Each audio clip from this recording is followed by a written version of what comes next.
All right. So we have the Gus Bus coming onto the show, one of the most hyped recruits in a long time for the Wisconsin Badgers. Gus, welcome to the show, and how are you doing today? I'm good. Thank you so much for having me. I'm really excited to be on here.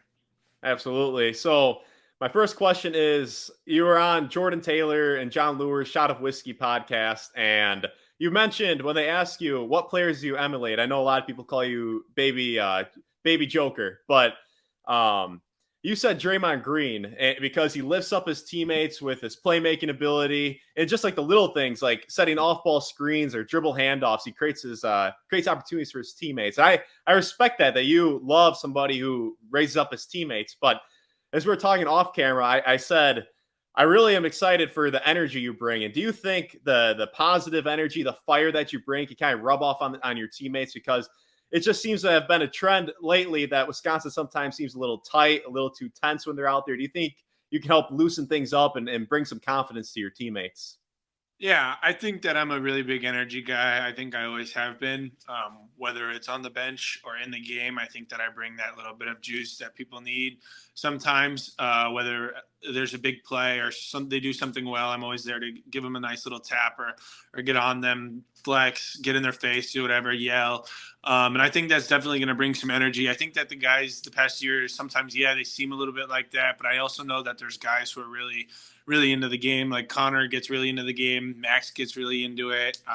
Chucky can get really into it. So I think like pairing me with those guys when they have their flashes and I have my flashes is just going to create a good energy. And I think that I can bring some help off the bench right away my freshman year and kind of bring that juice when it's needed or when they need that help, kind of fill that hole that maybe wasn't there. But I'm just really excited to get on campus and just to show kind of what I can do. In one of your most recent, or maybe it's your pin video on Instagram, there's a clip like right away where you're just getting fired up. What level of fire, like, do you think you'll be able to bring that same level of fire that you've had in high school to the college game?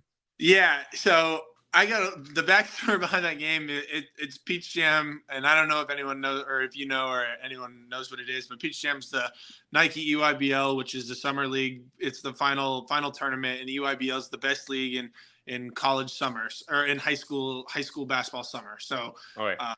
we played in the EYBL. We qualified for Peach Jam. We were playing in a game, and we were down 15 in the third quarter with like 2 minutes left. And after that, I just had thrown back-to-back outlet passes for breakaway dunks. And that was after the second one.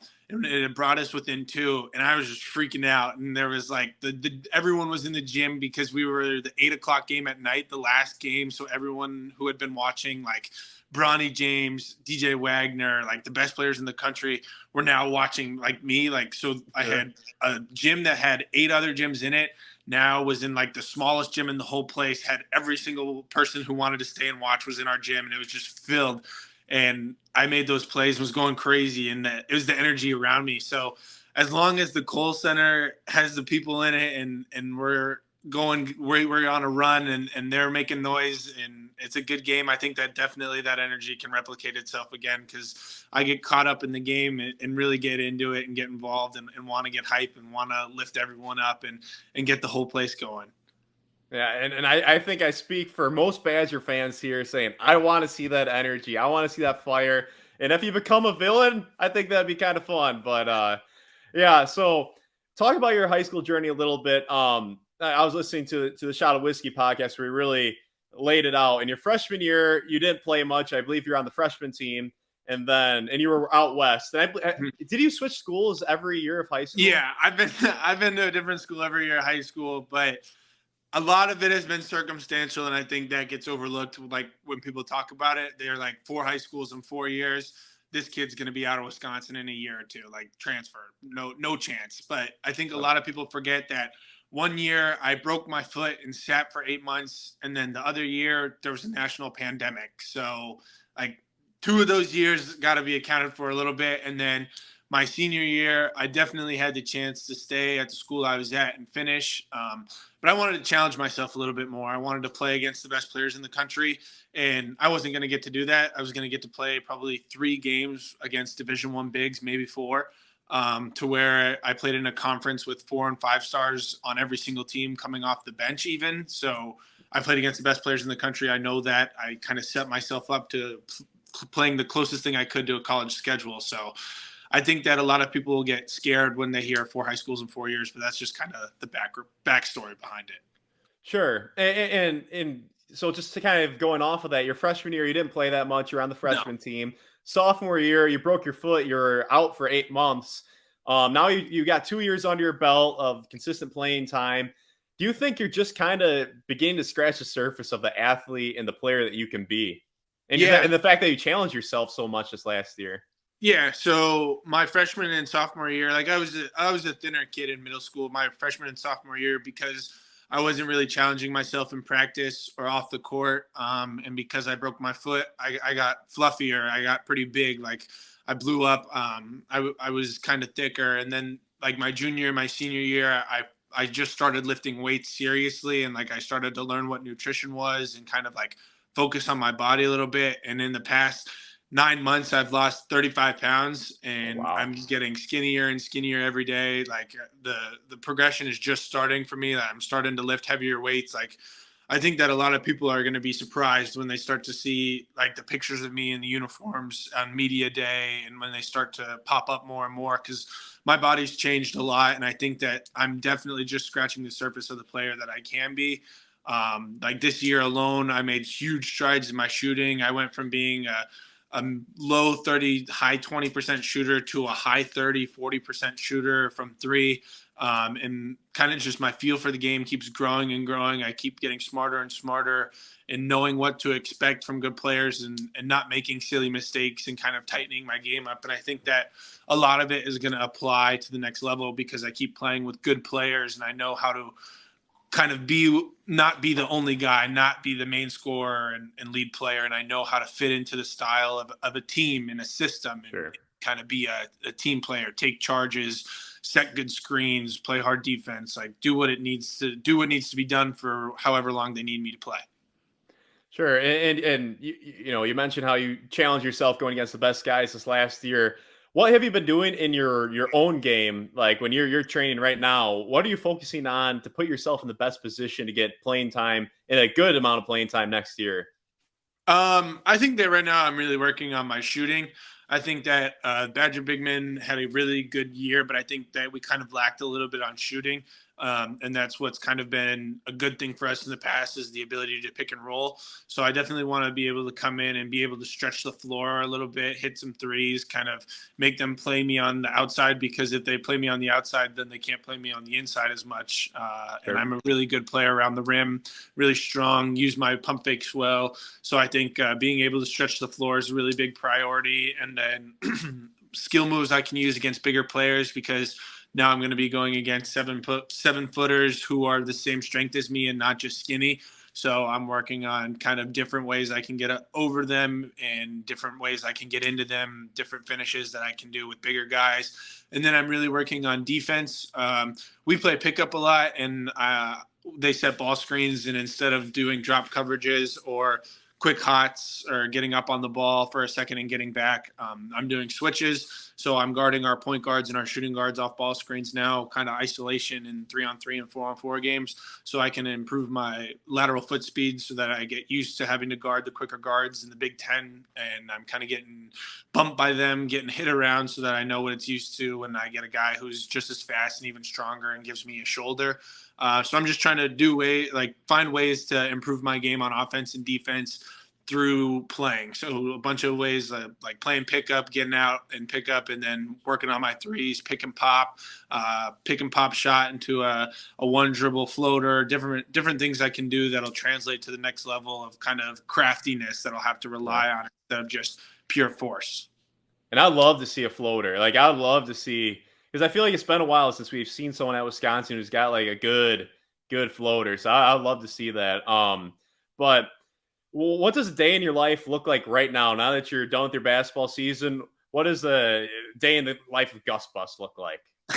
So now that the season's over, I'd say like a weekday, I'm waking up around 5:45, 5:50, and I'm going into the weight room for our team lift or an individual lift or run at 6 a.m.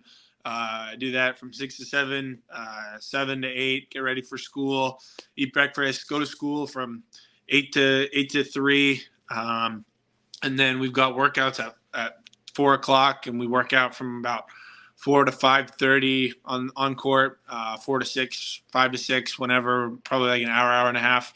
And then I go get dinner. And then some nights I'll go back and I'll do like 20 minutes on the rowing machine or 20 minutes on the elliptical, and then I'll stretch. Some nights I don't do that. It all depends. Probably like once or twice a week I'll go in and hit a 3 a day. But right now I'm like focusing on challenging myself and getting on, like, being comfortable being uncomfortable, because I know that in about a month and a half my comfortability is not going to be considered. Like, I'm going to a school that plays in the Big Ten, where you get hit every single game and you play the best players, and they don't call little West Coast fouls. You got to play hard. You got to play like it's blue collar basketball. So Yeah. got to go out and give it my all. So I'm kind of like working on getting up early and doing things that I don't want to do, so that when I have to get to Wisconsin, I'm not so upset when I'm doing things that are not fun. Yeah.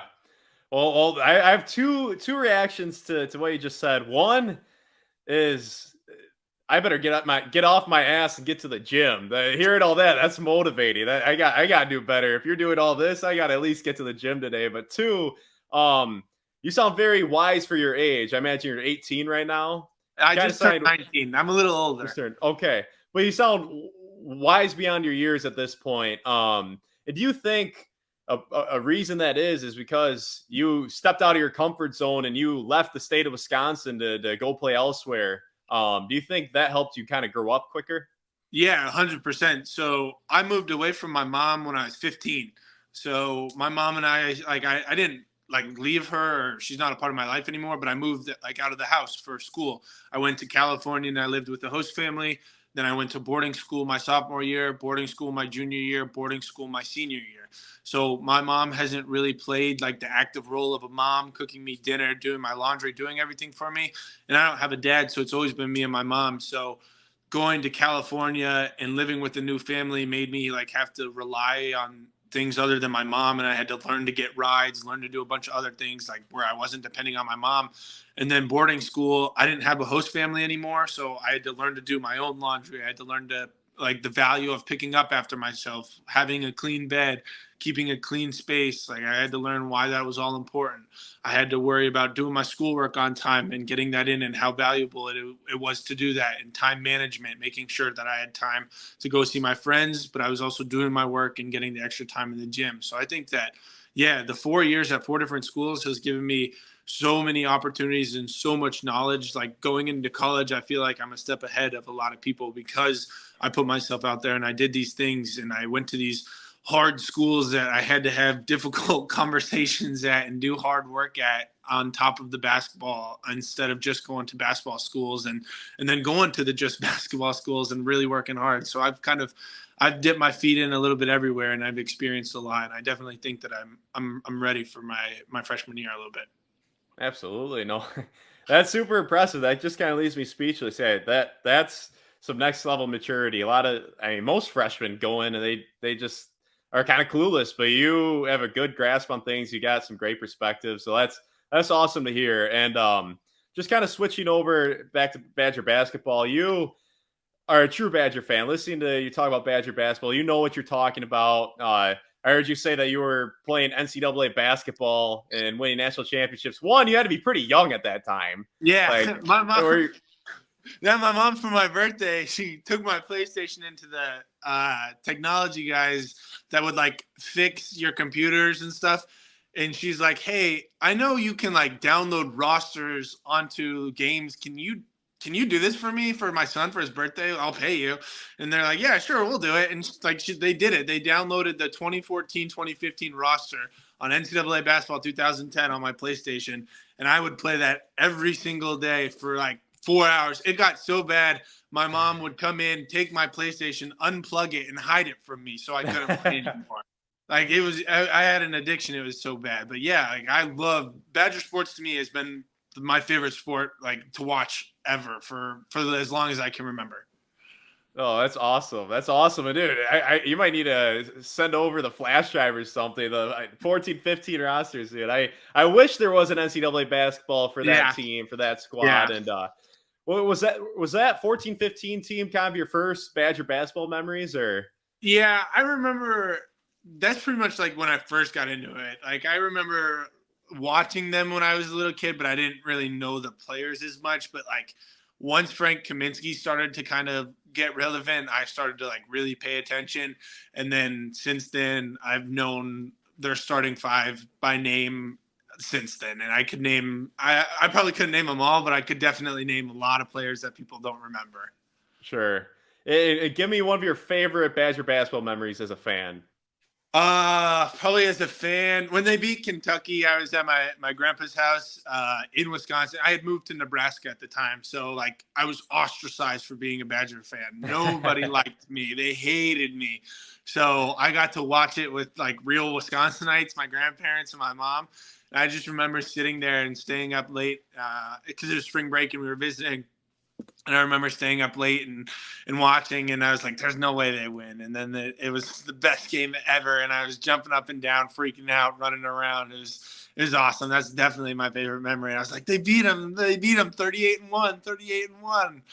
I was so excited. That was awesome for sure.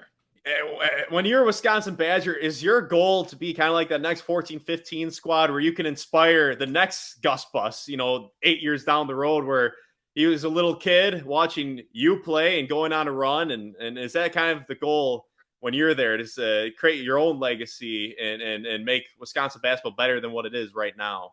Yeah, I mean that's the goal, that's the dream. I feel like I figured out high school a little bit, and I've kind of mastered that, so I've got that in my back pocket. But I don't know what college is; it's a whole different beast. So I'm gonna have to rely on our guys. Like Tyler coming back is really, really big. Steve being there, Chucky being there, like those are all guys who are experienced players who know what they're doing, and they're gonna help me learn stuff so that I can be able to make that run. And I think that without them and me being there, it wouldn't be possible. Like I couldn't just come in and lead us on a run because I have no idea what to expect. I think that having their experience and their leadership is going to boost me and get me to the position where I need to be to eventually lead a team and eventually get that far. But I think those guys are going to be really pivotal to our success over the next couple of years that could lead us to another deep run even after, or if we make a deep run with the squad we have now. I just got one more thing for you, and that's a rapid fire round. So I'll just give you a bunch of questions and just answer in a timely fashion. Sound all right? Sounds good. Okay. First one. Favorite Badger basketball player of all time? Frank Kaminsky. I kind of knew that one. Well, let's go. Second favorite Badger basketball player of all time? Ethan Happ. Dogs or cats? Dogs. Favorite food? Mac and cheese. Favorite holiday? Christmas. Toughest player you've ever had to guard? Jalen Duren. Favorite movie? Step Brothers. MJ or LeBron? LeBron. Favorite sport outside of basketball? Hockey. All right. Well, thank you very much, Gus Bus. That's all I got for you. I really appreciate you coming on the show. I think you're going to win over a lot of fans, and I think the Gus Bus might have some serious profitability in the future with NIL. So go cash out, Gus. That's the goal. That's the goal. I mean, I'm working on a little bit right now, but I think they've got to see me in the jersey, hear me around campus, talk to me, and then I think the Bucks will start rolling. And I hope. Yeah, I can see it. I can definitely see it. So, Gus, thanks again for coming on the show, and I'm looking forward to staying connected along the way. Sounds good for sure. Thank you so much.